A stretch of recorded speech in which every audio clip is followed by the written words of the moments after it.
ದೇವಿ ರಾಮಕೃಷ್ಣ ಜಗದ್ಗುರು ಪಾದಪದ್ಮೆ ತಯೋಶ್ಚಿತ್ವ ಪ್ರಣಮಾಮಿಹು ಮುಹುಂ ಎಂದು ಹೇಳುತ್ತಾ ಇಲ್ಲಿ ಸಂಗಮವಾಗಿರುವ ಎಲ್ಲ ನನ್ನ ನೆಚ್ಚಿನ ದೇಶಭಕ್ತರಿಗೆ ನನ್ನ ಪ್ರೀತಿಯ ಪೂರ್ವಕ ನಮಸ್ಕಾರಗಳು.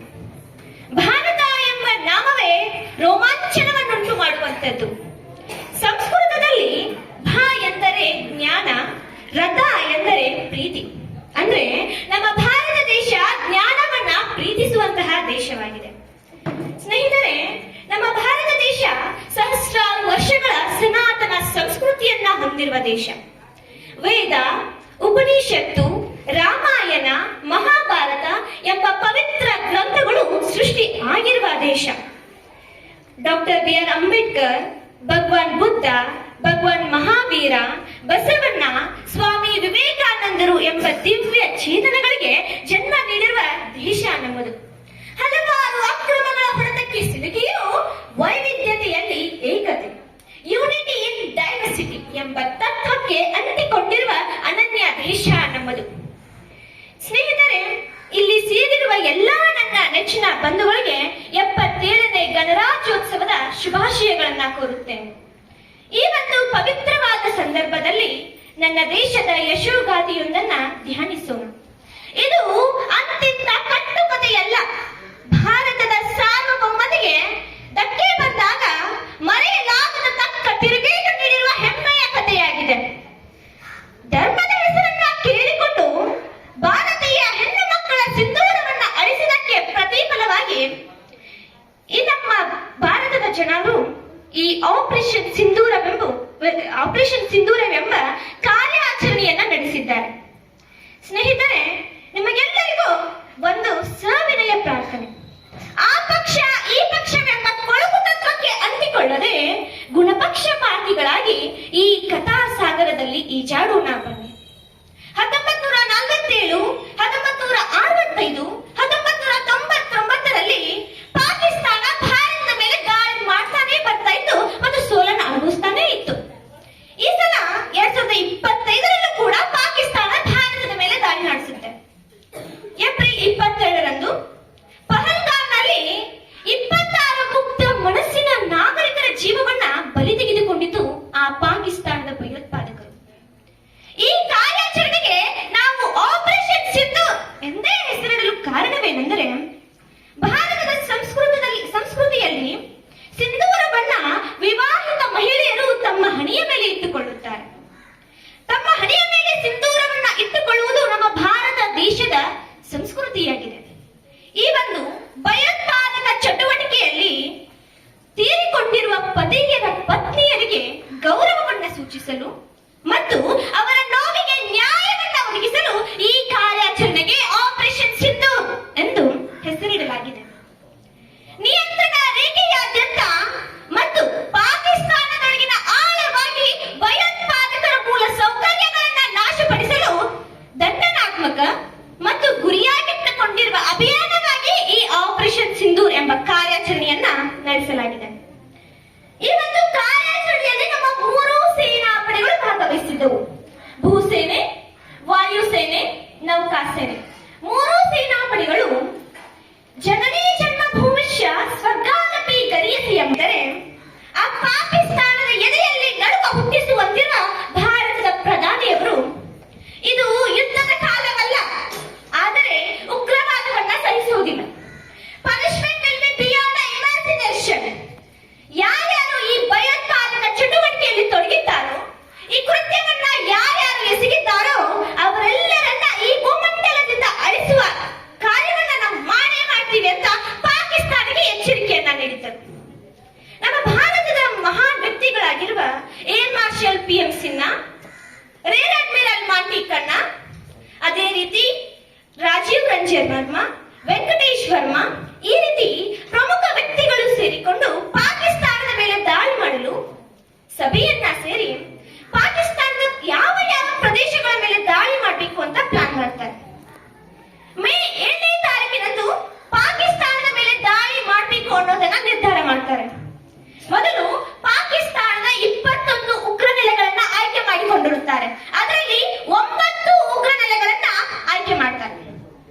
ಬಹವಾಲ್ ಮುಜಫರಾಬಾದ್, ಸಿಯಾಲ್ಕೋಟ್, ಮೂರ್ತಿಕೆ, ಬಿಂಬರ್, ಗುಲ್ಫೂರ್, ಕೋಟ್ಲಿ, ಚಕಮ್ರು, ಬಾಗ್. ಈ ರೀತಿ ಪಾಕಿಸ್ತಾನದ ಪ್ರಮುಖವಾಗಿರುವ 9 ಉಗ್ರ ನೆಲೆಗಳನ್ನ ಧ್ವಂಸ ಮಾಡ್ತಾರೆ. ಇದರಲ್ಲಿ ನಮ್ಮ ಭಾರತ 1 ಗಂಟೆ 5 ನಿಮಿಷದಿಂದ 1 ಗಂಟೆ 30 ನಿಮಿಷ, ಕೇವಲ 25 ನಿಮಿಷದಲ್ಲಿ ಪಾಕಿಸ್ತಾನದ 9 ಉಗ್ರ ನೆಲೆಗಳನ್ನು ನಾಶಪಡಿಸುತ್ತಾರೆ. ಅದೇ ರೀತಿ ಪಾಕಿಸ್ತಾನದ 11 air defence system, 6 radar system, ಅದೇ ರೀತಿ ಪಾಕಿಸ್ತಾನದ ಪ್ರಮುಖವಾಗಿರುವ ಬಹವಲ್ಪುರ್, ಮುಜಫರಾಬಾದ್, ಅಮೆರಿಕಾದಿಂದ ಪಾಕಿಸ್ತಾನ ಕೊಂಡುಕೊಂಡಿರುವ F-16, ಚೀನಾದಿಂದ ಕೊಂಡುಕೊಂಡಿರುವ GH-17, ಈ ರೀತಿ ಪಾಕಿಸ್ತಾನಕ್ಕೆ ಹೆಚ್ಚು ಹಾನಿಯನ್ನ ಮಾಡುತ್ತೆ ನನ್ನ ಭಾರತ ದೇಶ. ಈ ಎಲ್ಲಾ ಉಗ್ರ ನೆಲೆಗಳನ್ನ ನಾಶಪಡಿಸುತ್ತದೆ. ಇದನ್ನ ಸಹಿಸಲಾಗದೇ ಇರುವ ಪಾಕಿಸ್ತಾನ ಭಾರತದ ಮೇಲೆ ಪ್ರತಿ ದಾಳಿಯನ್ನ ನಡೆಸುತ್ತದೆ.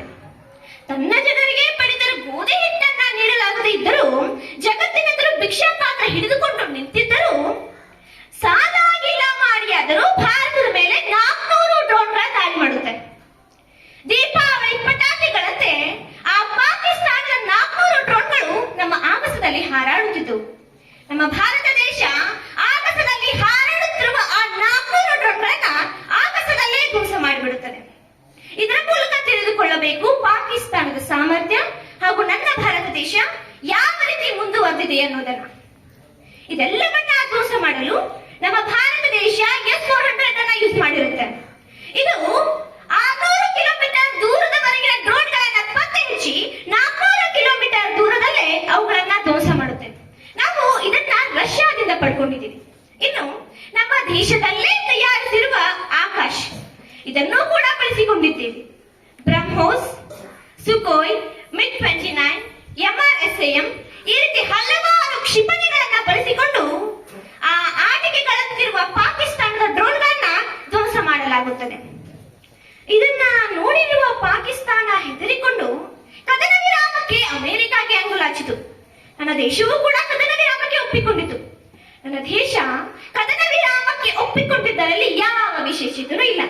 ಯಾಕೆಂದ್ರೆ ಶಾಂತಿ ಮತ್ತು ಸಂಘರ್ಷವನ್ನ ಮುಂದೆ ತಂದಿದ್ದಾಗ ನನ್ನ ದೇಶ ಆಯ್ದುಕೊಳ್ಳುವುದು ಶಾಂತಿಯನ್ನೇ ಹೊರತು ಸಂಘರ್ಷವನ್ನಲ್ಲ.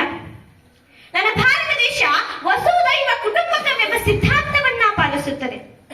ಜಗತ್ತೇ ಒಂದು ಕುಟುಂಬ, ಆ ಜಗತ್ತು ಎಂಬ ಒಂದು ಕುಟುಂಬದಲ್ಲಿ ನಾವೆಲ್ಲರೂ ವಾಸಿಸುತ್ತಿದ್ದೇವೆ ಎಂಬ ನಂಬಿಕೆಯನ್ನ ಹೊಂದಿರುವುದು ನನ್ನ ಭಾರತ ದೇಶ. ಭಗವಾನ್ ಬುದ್ಧ, ಭಗವಾನ್ ಮಹಾವೀರ, ಗಾಂಧೀಜಿಯವರ ಶಾಂತಿ ಪ್ರಿಯ ನಾಡು ನಮ್ಮದು. ನನ್ನ ಭಾರತ ದೇಶ ಯಾವ ದೇಶಗಳ ಮೇಲೂ ದಾಳಿ ನಡೆಸೋದಿಲ್ಲ. ಆದ್ರೆ ನಮ್ಮ ಭಾರತವನ್ನ ಯಾರಾದರೂ ಕೆಣಕಿದರೆ ತಾಯಿ ಮಾತೆ ಹೇಗೆ ನಿರ್ದಾಕ್ಷಿಣ್ಯವಾಗಿ ರಾಕ್ಷಸರ ರುಂಡ ಚೆಂಡಾಡುತ್ತಾಳೋ ಅದೇ ರೀತಿ ನನ್ನ ಭಾರತ ರಾಕ್ಷಸರ ರುಂಡ ಚೆಂಡಾಡಿದ ಹಾಗೆ ನಮ್ಮ ವೈರಿಗಳನ್ನ ಧ್ವಂಸ ಮಾಡುತ್ತದೆ. ಸ್ನೇಹಿತರೆ, ಪಾಕಿಸ್ತಾನದ ಉಗ್ರ ನೆಲೆಗಳನ್ನ ಧ್ವಂಸ ಮಾಡಲು ನಮ್ಮ ಭಾರತ ಪಾಕಿಸ್ತಾನದ ಗಡಿಯನ್ನ ದಾಟಿರಲಿಲ್ಲ. ಪಾಕಿಸ್ತಾನದ ಗಡಿಯನ್ನ ದಾಟದೆ ಪಾಕಿಸ್ತಾನದ 9 ಉಗ್ರ ನೆಲೆಗಳನ್ನ ಧ್ವಂಸ ಮಾಡಿರುವ ನಮ್ಮ ವೀರ ಯೋಧರಲ್ಲಿ ವೀರ ಮಹಿಳಾ ಮನೆಯಾಗಿರುವ ನಮ್ಮ ಕರ್ನಾಟಕದ ಬೆಳಗಾವಿ ಜಿಲ್ಲೆಯ ಗೋಕಾಕ್ ತಾಲೂಕಿನ ಕೊಣ್ಣೂರು ಗ್ರಾಮದ ಸೊಸೆಯಾಗಿರುವ ಸೋಫಿಯಾ ಕಮಲ್ ಕುರೇಶಿ ಅವರು ಕೂಡ ಇದರಲ್ಲಿ ಭಾಗವಹಿಸಿದ್ರು. ಹಾಗೆ ವಿಂಗ್ ವ್ಯೋಮಿಕಾ ಸಿಂಗ್, ನೇಹಾ ಭಾರದ್ವಾಜ್, ಈ ರೀತಿ ಹಲವಾರು ಮಹಿಳೆಯರು ಪಾಕಿಸ್ತಾನದ ಮೇಲೆ ದಾಳಿ ಮಾಡಲು ಮುಂದುವರೆದಿದ್ದಾರೆ.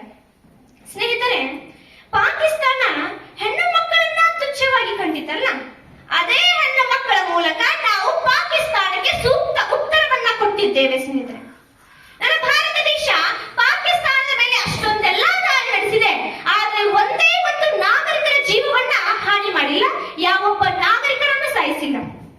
ನಮ್ಮ ಭಾರತ ದೇಶದ ಉದ್ದೇಶ ಇಷ್ಟೇ ಆಗಿತ್ತು. ಯಾರ್ಯಾರು ಭಯೋತ್ಪಾದಕ ಚಟುವಟಿಕೆಯಲ್ಲಿ ತೊಡಗಿದ್ದಾರೋ ಅಂತಹ ಭಯೋತ್ಪಾದಕರನ್ನ ಶಿಕ್ಷಿಸುವುದೇ ನಮ್ಮ ಭಾರತ ದೇಶದ ಉದ್ದೇಶವಾಗಿತ್ತು. ಅದೇ ಕಾರಣದಿಂದಲೇ ನಮ್ಮ ಭಾರತ ದೇಶ ಈ ಕಾರ್ಯಾಚರಣೆಯನ್ನ ನಡೆಸಿತ್ತು. ಯಾವ ನಾಗರಿಕರನ್ನು ನಮ್ಮ ಭಾರತ ದೇಶ ಹಾನಿಗೊಳಿಸಿಲ್ಲ, ಯಾವ ವಸತಿಯನ್ನು ಕೂಡ ಹಾನಿ ಮಾಡಿಲ್ಲ. ಸ್ನೇಹಿತರೆ, ಈ ಕಾರ್ಯಾಚರಣೆಯ ಮೂಲಕ ನಮ್ಮ ಭಾರತ ದೇಶ ಇಡೀ ಜಗತ್ತಿಗೆ ನೀಡಿದ ಸಂದೇಶವೇನೆಂದರೆ, ಜಗತ್ತಿನ ತುಂಬಾ ಅತ್ಯಂತ ಬಲಿಷ್ಠ ಸೈನ್ಯ ಹೊಂದಿರುವ ದೇಶಗಳಲ್ಲಿ ನನ್ನ ಭಾರತವೂ ಒಂದು ಎಂದು ಎತ್ತಿ ತೋರಿಸಿದೆ. ಭಾರತದ ಸಾರ್ವಭೌಮತೆಗೆ ಧಕ್ಕೆ ಬಂದಾಗ ಯಾವ ಮುಲಾಜಿಲ್ಲದೆ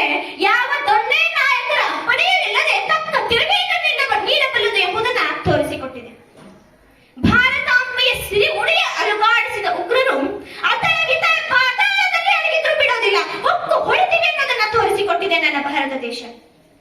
ಭಾರತೀಯ ಹೆಣ್ಣು ಮಕ್ಕಳನ್ನೇ ತುಚ್ಛವಾಗಿ ಕಂಡರಲ್ಲ ಆ ಪಾಕಿಸ್ತಾನದವರು. ಅದೇ ಹೆಣ್ಣು ಮಕ್ಕಳ ಮೂಲಕ ನಾವು ಈ ಕಾರ್ಯಾಚರಣೆ ಮೂಲಕ ಸೂಕ್ತ ಉತ್ತರವನ್ನ ಕೊಟ್ಟಿದ್ದೇವೆ. So thanks to Neha Bhardwaj, colonel Sofiya Qureshi and wing Vyomika Singh. ನಮ್ಮ ಭಾರತ ದೇಶದ ಸೈನಿಕರ ಬತ್ತಳಿಕೆ S-400, Akash, Sukhoi, MiG-29, BrahMos ಇವುಗಳಿಂದ ಸಂಪದ್ಭರಿತವಾಗಿದೆ. ನನ್ನ ದೇಶದ ಬಂಧುಗಳೇ, ಸಾಗರವನ್ನ ಸಣ್ಣ ಬಿಂದಿಗೆಯಲ್ಲಿ ಹಿಡಿದಿಡಲು ಯತ್ನಿಸಿರುವೆ. ನಮ್ಮ ಭಾರತ ದೇಶ ಈ ಕಾರ್ಯಾಚರಣೆಯ ಮೂಲಕ ಭಾರತ ದೇಶದ ಸ್ವಾಭಿಮಾನ ಅಖಂಡತೆಯನ್ನ ಎತ್ತಿ ಹಿಡಿದು ತೋರಿಸಿರುವ ನನ್ನ ದೇಶದ ಎಲ್ಲಾ ಸೈನಿಕರಿಗೂ, ತಂತ್ರಜ್ಞರಿಗೂ, ಸೂತ್ರಧಾರಿಗಳಿಗೂ ನನ್ನ ಕೈ ಮುಗಿದು ತಲೆ ಬಾಗಿಸಿ ನಮಸ್ಕರಿಸುತ್ತೇನೆ. ಹಾಗೆ ತನ್ಮಯತೆಯಿಂದ ಕೇಳಿರುವ ನಿಮಗೆಲ್ಲರಿಗೂ ವಂದಿಸುತ್ತೇನೆ.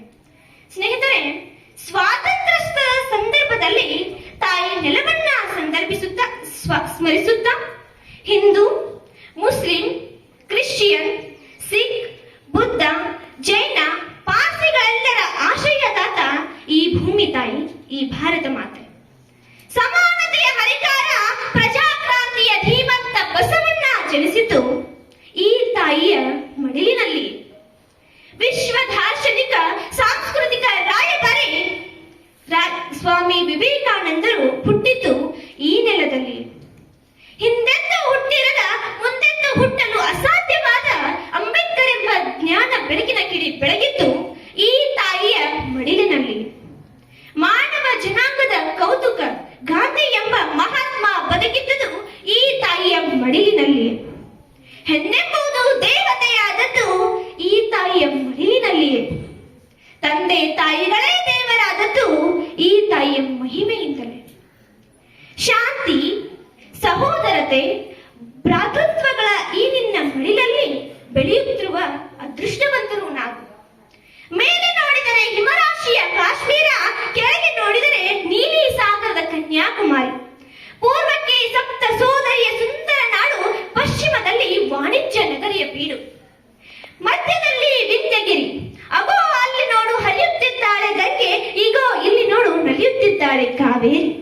ಅಲ್ಲಲ್ಲಿ ಮುದ ನೀಡುವ ಮನೋಹರ ನದಿ ಕಾಡುಗಳು, ಅಲ್ಲೊಂದಿಷ್ಟು ಮರುಭೂಮಿ, ಇಲ್ಲೊಂದಿಷ್ಟು ಪಶ್ಚಿಮ ಘಟ್ಟಗಳು. ಹಾಡಲೊಂದು ಶಾಸ್ತ್ರೀಯ ಸಂಗೀತ, ಕೇಳಲೊಂದು ಕರ್ನಾಟಕ ಸಂಗೀತ. ಓದಲು ರಾಮಾಯಣ ಮಹಾಭಾರತ, ಕಲಿಯಲು ಬೃಹತ್ ಸಂವಿಧಾನ. ಸಂಭ್ರಮಿಸಲು ಸಂಕ್ರಾಂತಿ, ಸ್ವಾಗತಿಸಲು ಯುಗಾದಿ, ಮನರಂಜಿಸಲು ದೀಪಾವಳಿ, ವಿಜೃಂಭಿಸಲು ದಸರಾ ಎಂದು ಹೇಳುತ್ತಾ ನನ್ನ ಮಾತುಗಳಿಗೆ ವಿರಾಮ ನೀಡುತ್ತೇನೆ.